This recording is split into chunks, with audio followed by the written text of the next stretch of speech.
করছি, তাদের কথা তো বলছি, দলের প্রতি দেশের প্রতি তার একটা অপরিসীম টান ছিল। কোন সময় তিনি কোন লোভ লালসা কাছে মতগুলো নেয়, দেশের স্বার্থে দলের স্বার্থে যা করা দরকার তাই করছেন। পরবর্তী সময় আমরা দেখলাম 1/11 সময় তার উপর যে বিভিন্ন কেস চালাই দেওয়া হয়েছে, যার পরিপ্রেক্ষিতে তারেক রহমানের উপর যে অবর্ণনীয় অত্যাচার করা হয়েছে, যার ফলশ্রুতিতে উনি 17 বছর ইংল্যান্ডে তার ট্রিটমেন্ট অবস্থায় আসলেন এবং দেশে তার রাস্তা দেওয়া হয় নাই। এই ইতিমধ্যে তার দ্বিতীয় ছেলে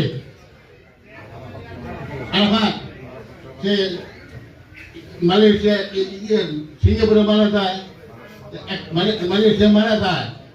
তাদের একটা মহিলার পক্ষে যুদ্ধের সময়